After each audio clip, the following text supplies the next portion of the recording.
Hello, I am Cathy Rundle and I work in the Accessibility Consultancy and User Experience team at RNIB.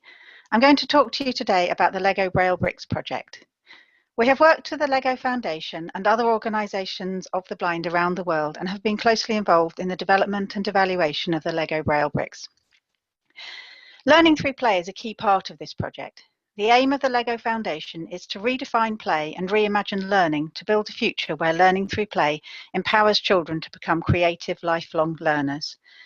LEGO Braille bricks are playful and, as with all LEGO bricks, tactile. They're designed for playful learning of Braille and they're inclusive, as each brick has a corresponding letter in print, meaning that children with sight can read the same letters as blind children. The aim is for every child who is learning Grade 1 Braille to have access to the LEGO Braille bricks at school when they are learning. The kits will remain with the Education Service to be passed on to the next set of children as the current generation grow up.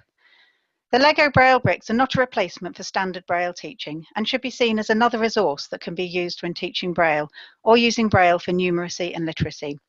Some children will really like this way of learning, but it might not be right for others. Teachers will be able to adapt how they use the bricks depending on the child's needs.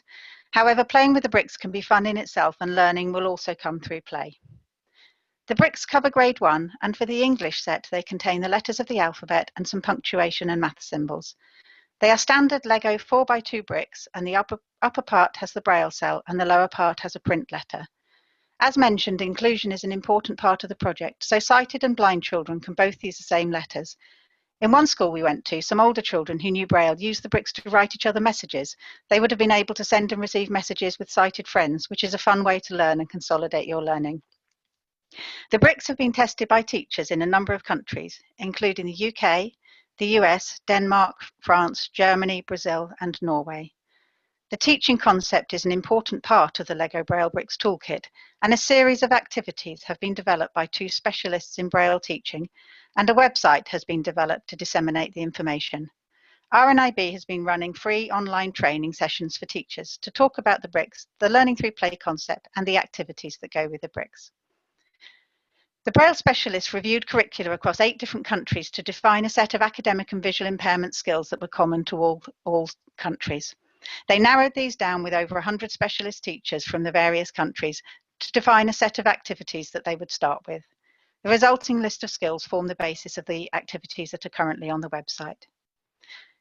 From this activity, 2 broad categories were defined to cover Braille and pre-Braille skills, each with 3 subcategories, and activities were developed under each of these. Under pre-Braille, there are activities that focus on manipulation, orientation, and dot constellation. And for Braille, the subcategories are characters, literacy, and numeracy. The activities are in the form of games that children can play either in groups or one-to-one with their teacher, and this will help develop the skills they need. The teachers will be able to use the activities to develop lesson plans to cater for what they're teaching at that time.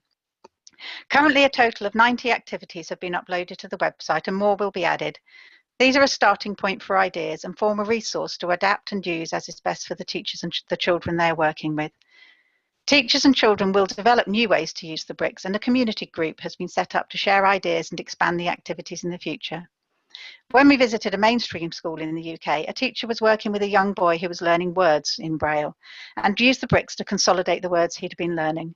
When the lesson finished, they were putting the bricks away and the boy said, "Here's a letter A." The teacher then asked him to find all the other letter A's to put away first. They continued like this and he enjoyed finding the letters to put away whilst also consolidating his knowledge of Braille letters. We noted in all the schools that we visited that the children enjoyed playing with the bricks and would make up their own activities.